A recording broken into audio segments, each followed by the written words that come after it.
আমরা এমন এক বাংলাদেশ গড়তে চাই যেখানে আইন শৃঙ্খলা রক্ষাকারী বাহিনী, পুলিশ আর সাধারণ মানুষকে ভয় দেখিয়ে ওয়ারেন্ট ছাড়া তুলে নিয়ে যেতে পারবে না। আমরা ঔপনিবেশিক আমলের 1861 ও 1898 সালের পুলিশ আইন যুগোপযোগী করব। আমরা গড়ে তুলব এমন কাঠামো যেখানে পুলিশ হবে মানবাধিকারের রক্ষক, নাগরিকের সেবক। আমরা পুলিশ ও আইন শৃঙ্খলা বাহিনীর রাজনৈতিক অপব্যবহার বন্ধে ও তাদের বদলি পদায়নে স্বচ্ছ ব্যবস্থা চালু করতে একটি স্থায়ী পুলিশ কমিশন গঠন করব। যে কোনো গ্রেফতারের ক্ষেত্রে ওয়ারেন্ট বা সুস্পষ্ট কারণ উল্লেখ করতে হবে। গ্রেফতারকারীর উপর পুলিশের পদবি ও পরিচয় স্পষ্টভাবে জানানো হবে। আমরা র্যাব বিলুপ্ত করব এবং আমরা গোয়েন্দা সংস্থাকে রাজনৈতিক স্বার্থে ও মানবাধিকার লঙ্ঘনে ব্যবহার বন্ধ করে সুস্পষ্ট আইনি কাঠামো তৈরি করব। ওয়ালটন এখন দেশের সীমানা পেরিয়ে পৌঁছে গিয়েছে 50টিরও বেশি দেশে। ওয়ালটন, ঘরে ঘরে, বিশ্বজুড়ে।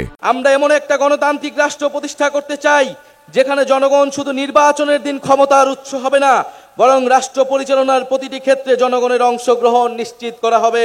আমরা অবাধ, সুষ্ঠু, নিরপেক্ষ নির্বাচনের জন্য নির্বাচন কমিশন আইন ওর গঠন প্রক্রিয়ায় মৌলিক পরিবর্তন সাধন করব এবং রাষ্ট্র কর্তৃক নির্বাচন ও ব্যয় নির্বাহের আইন করার মাধ্যমে নির্বাচনে কালো টাকার প্রভাব হ্রাস করব এবং সৎ ও যোগ্য প্রার্থীদের প্রতিদ্বন্দ্বিতার সুযোগ সৃষ্টি করব। পুরাতন ঝেড়ে ফেলে আমাদের রাষ্ট্রের নতুন যাত্রায় আমাদের প্রথম অঙ্গীকারী হচ্ছে গণপরিষদের মাধ্যমে একটা নতুন সংবিধান। জুলাইয়ের আকাঙ্ক্ষা পূরণে আমাদের এই নতুন সংবিধান একনায়কতন্ত্র, পরিবারতন্ত্র, ফ্যাসিবাদী কাঠামোর বিলোপ করে একটি বৈষম্যহীন গণতান্ত্রিক, অন্তর্ভুক্তিমূলক ও জনকল্যাণমুখী রিপাবলিক গঠন করবে। আমরা জুলাইয়ে সংগঠিত গণহত্যা, শাপলা গণহত্যা, আমরা পিলখানা হত্যাকাণ্ড, গুম ও বিচার বহির্ভূত হত্যা সহ আওয়ামী ফ্যাসিবাদের সময়ে সংগঠিত সকল মানবতা বিরোধী অপরাধের দৃষ্টান্তমূলক বিচার ও শাস্তির জন্য আমরা লড়াই করব। জুলাই গণ অভ্যুত্থানের শহীদদের পরিপূর্ণ রাষ্ট্রীয় স্বীকৃতি, আহতদের চিকিৎসা পুনর্বাসন নিশ্চিত করে আজীবন তাদের পাশে দাঁড়াবো। আমরা প্রশাসনের সকল প্রকার রাজনৈতিক হস্তক্ষেপ বন্ধ করব। আমলাতন্ত্রকে সুদক্ষ সেবামূলক প্রতিষ্ঠান হিসেবে গড়ে তুলতে আমরা উন্নত প্রশিক্ষণের ব্যবস্থা করব। বিভিন্ন খাতের যোগ্য বিশেষজ্ঞদের সরকারে অধিকতর অংশগ্রহণ নিশ্চিত করব। নিয়োগ, বদলি, পদায়ন ও প্রমোশনের ক্ষেত্রে মেধা এবং যোগ্যতাই হবে একমাত্র মানদণ্ড।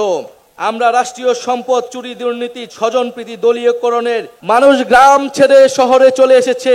এতে শহরগুলোর ওপর চাপ বাড়ছে এবং গ্রামীণ অর্থনীতি দুর্বল হচ্ছে। আমরা গ্রামের স্বকীয়তা অক্ষুণ্ণ রেখে শহরের সুবিধা গ্রামে পৌঁছে দিতে চাই। আমরা গ্রামে উৎপাদন ও বিনিয়োগের সুযোগ বাড়িয়ে স্বনির্ভর গ্রাম তৈরি করব।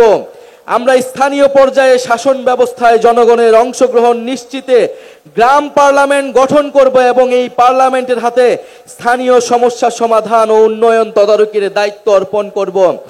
আমরা স্থানীয় সরকার কাঠামোকে শক্তিশালী করার মাধ্যমে ক্ষমতার বিকেন্দ্রীকরণ নিশ্চিত করব এবং স্থানীয় সরকারকে স্থানীয় উন্নয়নের কেন্দ্রবিন্দুতে পরিণত করব। আমরা সংসদ সদস্যের ক্ষমতার অপব্যবহার বন্ধ করে স্থানীয় নির্বাচিত জনপ্রতিনিধিকে ক্ষমতায়িত করব। আমরা সংবাদ মাধ্যমের শতভাগ স্বাধীনতায় বিশ্বাস করি এবং যথাযথ আইনি ও নীতি কাঠামোর মাধ্যমে সেটি নিশ্চিত করব। আমরা প্রেস কাউন্সিলকে যুগোপযোগী এবং কার্যকর করব। এছাড়া নির্দিষ্ট কোনো ব্যক্তি, গোষ্ঠী বা কর্পোরেশনের কাছে যাতে বহু গণমাধ্যমের প্রতিষ্ঠাতার মালিকানা কুক্ষিগত না হয়, রাজনৈতিক দলের স্বার্থে হাতিয়ার না হয়, সেটা নিশ্চিত করব। আমরা নিশ্চিত করব গণমাধ্যম যেন জনগণের কাছে দায়বদ্ধ থাকে। আমরা গণমাধ্যমে মিস ইনফরমেশন, গুজব ও বিভ্রান্তিকর সংবাদের বিরুদ্ধে জনগণের সুরক্ষা নিশ্চিত করব। আমাদের নবম দাবিটি হচ্ছে সার্বজনীন স্বাস্থ্য। আমরা এমন একটি স্বাস্থ্য ব্যবস্থা গড়ে তুলব যেখানে অর্থের অভাবে কেউ চিকিৎসা থেকে বঞ্চিত হবে না। এমন জরুরি চিকিৎসা ব্যবস্থা গড়ে তুলব যাতে হাসপাতালে পৌঁছানোর আগেই অ্যাম্বুলেন্সে জীবন রক্ষাকারী চিকিৎসা শুরু করা যায়। আমরা প্রাথমিক স্বাস্থ্যসেবা শক্তিশালী করব। আমরা জাতীয় ইউএইচআর এর সঙ্গে সমন্বিত করব যাতে রোগী এক হাসপাতাল থেকে আরেকটিতে সহজে চিকিৎসা চালিয়ে যেতে পারে। শিক্ষার ভিত্তি দৃঢ় করার জন্য প্রাথমিক, মাধ্যমিক ও কারিগরি শিক্ষাকে গুরুত্ব দেওয়া হবে এবং উচ্চশিক্ষার মূল্য লক্ষ্য হবে মানসম্পন্ন গবেষণার মাধ্যমে জ্ঞান সৃষ্টি করা। আমরা সংশ্লিষ্ট অংশীজনের সাথে আলোচনা করে বাংলা মাধ্যম, মাদ্রাসা ও ইংরেজি মাধ্যম সহ বিদ্যমান সকল ধরনের শিক্ষা মাধ্যম ও পদ্ধতিগুলোর মধ্যে যৌক্তিক সমন্বয় করব। কর্মমুখী বৃত্তিমূলক নার্সিং শিক্ষা ও দক্ষতা প্রশিক্ষণকে আন্তর্জাতিক মানের আধুনিক ও যুগোপযোগী করে গড়ে তুলব, যাতে নাগরিকের জন্য কর্মসংস্থান তৈরি হয়। আমরা শিক্ষকের মর্যাদা প্রতিষ্ঠার অংশ হিসেবে বহির্বিশ্বের সাথে সঙ্গতি রেখে পৃথক বেতন কাঠামো বাস্তবায়ন ও রাষ্ট্রীয় নীতি ও পদক্ষেপ গ্রহণ করব। এমপিওভুক্ত শিক্ষা প্রতিষ্ঠানগুলোকে পর্যায়ক্রমে জাতীয়করণ করা হবে। শিক্ষা প্রতিষ্ঠানে ছাত্র, শিক্ষক, কর্মকর্তা, কর্মচারীদের রাজনীতি ও তার উপর জাতীয় রাজনীতির প্রভাব বিষয়ে সংশ্লিষ্টদের মতামতের ভিত্তিতে গ্রহণযোগ্য নীতিমালা প্রণয়ন করা হবে। ঐতিহাসিকভাবে বাংলাদেশের সাম্প্রদায়িক সম্প্রীতির এক উজ্জ্বল দৃষ্টান্ত হওয়া সত্ত্বেও মানুষের ধর্মীয় পরিচয় ও আচরণকে রাজনৈতিক বিবেচনায় নির্যাতনের উপলক্ষ হিসেবে ব্যবহার করা হয়েছে। আমরা সকল ধর্ম, সম্প্রদায় ও জাতিগোষ্ঠীর ধর্মীয়, নৃতাত্ত্বিক ও সাংস্কৃতিক অধিকার প্রতিষ্ঠা করার মাধ্যমে একটা বহু ভাষা, বহু সংস্কৃতি ও বহু জাতিভিত্তিক বাংলাদেশ গড়ব। আমরা ধর্মীয় মূল্যবোধ এবং ঐতিহ্যের প্রতি শ্রদ্ধাশীল থাকব। ইসলাম বিদ্বেষ, সাম্প্রদায়িকতা এবং জাতি পরিচয়ের কারণে যে কোনো প্রকার বৈষম্যমূলক আচরণ, নির্যাতন ও নিপীড়নকে আমরা শক্ত হাতে প্রতিহত করব। আমরা এই ঘটনার মোকাবেলায় স্বাধীন তদন্তের এখতিয়ার সম্পন্ন মানবাধিকার কমিশনে একটি বিশেষ সেল গঠন করব। আমরা হিন্দু সম্প্রদায়ের বেদখলকৃত জমি উদ্ধারে কার্যকর ব্যবস্থা গ্রহণ করব। দলিত, হরিজন, তফসিলি সম্প্রদায়ের সমাজের পিছিয়ে পড়া অংশে বিকাশে আমরা কার্যকর পদক্ষেপ গ্রহণ করব। আমরা নারীর ক্ষমতায়ন বাড়াতে নিম্নকক্ষে 100টি সংরক্ষিত আসনে নারী প্রতিনিধিদের সরাসরি নির্বাচনের ব্যবস্থা করব, যার সংখ্যা রাজনীতিতে নারী অংশগ্রহণের বৃদ্ধির সাথে সাথে হ্রাস করা হবে। উত্তরাধিকার সম্পত্তিতে নারীর প্রাপ্য অধিকার দ্রুত বুঝে পেতে সর্বপ্রকার আইনি সহায়তা প্রদান করা হবে। বেসরকারি, সরকারি প্রতিষ্ঠানে নিয়োগ, পদোন্নতি ও বেতন কাঠামোতে নারী পুরুষ বৈষম্য দূর করতে প্রয়োজনীয় নীতিমালা গ্রহণ করা হবে। পরিবার ও আমাদের সার্বিক অর্থনীতিতে গৃহিণী নারীদের অবদান দেশজ উৎপাদন হিসেবে মর্যাদা পাবে। প্রতিটি থানায় নারী সহিংসতা প্রতিরোধে সেল ও নারী পুলিশ নিয়োগ বাধ্যতামূলক করা হবে। ধর্ষণ মামলার বিচার প্রক্রিয়া 6 মাসের মধ্যে সম্পন্ন করতে ফাস্ট ট্র্যাক ট্রাইব্যুনাল চালু করা হবে এবং ভিকটিমদের ব্যক্তি পরিচয় গোপন রাখার জন্য গণমাধ্যম নীতিমালা জারি করা হবে। কর্মক্ষেত্রে ব্রেস্ট ফিডিং ও স্যানিটারি উপকরণ ব্যবহারের নির্দিষ্ট স্থান রাখার নিয়ম করা হবে। পরিবার, শিক্ষা প্রতিষ্ঠান, কর্মক্ষেত্র, অনলাইন, যানবাহনে নারীদের হয়রানি ও নির্যাতন প্রতিরোধে আইনি কাঠামোর যথাযথ সংস্কারের মাধ্যমে কঠোর শাস্তির বিধান করা হবে। নারীদের শ্রমবাজারে অংশগ্রহণ নিশ্চিত করতে উন্নত মানের চাইল্ড কেয়ার ও বয়স্ক সেবা সার্ভিস গড়ে তোলায় প্রণোদনা দেওয়া হবে। স্বল্প আয়ের পরিবারকে চাইল্ড কেয়ার ভর্তুকি করা হবে। আমরা কর্মজীবীদের পূর্ণ বেতনে অন্তত 6 মাস মাতৃত্বকালীন ও 1 মাস পিতৃত্বকালীন ছুটি নিশ্চিত করব। আমরা বেকার ভাতা, বয়স্ক ভাতা, বিধবা ভাতা, বিশেষ চাহিদা সম্পন্ন নাগরিক ভাতা, শিশু ভাতা প্রভৃতি সামাজিক সুরক্ষা সেবাকে নাগরিক অধিকার হিসেবে প্রতিষ্ঠা করব।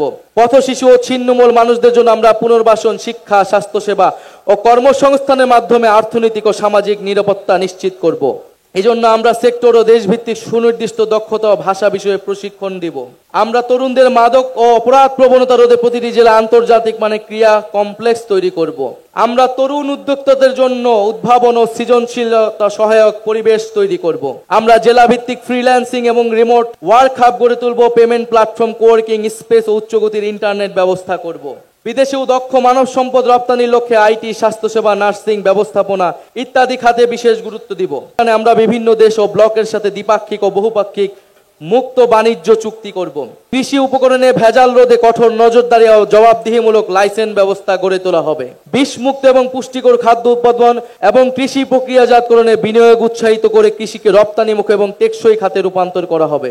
আমরা মনে করি প্রবাসী বাংলাদেশিরা কেবল রেমিটেন্সের উৎস নয়, তারা রাষ্ট্রের সম্মান, সংগ্রাম ও পুনর্গঠনের অন্যতম অংশীদার এবং বিদেশে বাংলাদেশের দূত। আমরা প্রবাসী শ্রমিকদের স্বাস্থ্যসেবা ও সার্বিক কল্যাণ নিশ্চিতে কাজ করব। কোনো প্রবাসী শ্রমিক মারা গেলে তার মরদেহ হয়রানি মুক্তভাবে দেশে আনার ব্যবস্থা করব। প্রবাসীদের জন্য ভোটাধিকার, দূতাবাস ও বিমানবন্দরগুলোতে হয়রানি মুক্ত সেবা, জরুরি সহায়তা তহবিল, দেশে নিরাপদ বিনিয়োগ ও ডিজিটাল সরকারি সেবা নিশ্চিত করব। গণপ্রতিরক্ষা দর্শনের ভিত্তিতে আমরা তরুণ জনগোষ্ঠীকে প্রশিক্ষিত করে সুশৃঙ্খল শক্তি হিসেবে দেশের সর্বাত্মক সেবায় উদ্বুদ্ধ করব। আমরা অত্যাধুনিক সারফেস টু এয়ার মিসাইল সিস্টেমের মাধ্যমে একটি শক্তিশালী আকাশ প্রতিরক্ষা ব্যবস্থা গড়ে তুলব। সর্বাধুনিক ড্রোন প্রযুক্তি অধিগ্রহণ, দেশীয় সামরিক গবেষণা, উন্নয়নে বিনিয়োগ এবং উৎপাদনের সক্ষমতা বাড়ানোর মাধ্যমে সেনাবাহিনীতে UAV unmanned aerial vehicle brigade গঠন করব। একই সঙ্গে আমাদের প্রতিরক্ষা ব্যবস্থাকে সংহত করতে নন নিউক্লিয়ার সেকেন্ড স্ট্রাইক সক্ষমতা অর্জন করব। আমাদের নৌবাহিনীকে সাবমেরিন ভিত্তিক একটি শক্তিশালী ত্রিমাত্রিক নৌবাহিনী হিসেবে গড়ে তুলব। রাষ্ট্রীয় সার্বিক নিরাপত্তার বিষয়টিকে সর্বোচ্চ অগ্রাধিকার দিয়ে আমরা জাতীয় নিরাপত্তা পরিষদ গঠন করব। আমাদের সমন্বিত প্রতিরক্ষা নীতির কেন্দ্রে থাকবে সংসদীয় নজরদারি, নাগরিক অধিকার রক্ষা এবং আঞ্চলিক শান্তি ও কূটনৈতিক ভারসাম্যের প্রতি প্রতিশ্রুতি।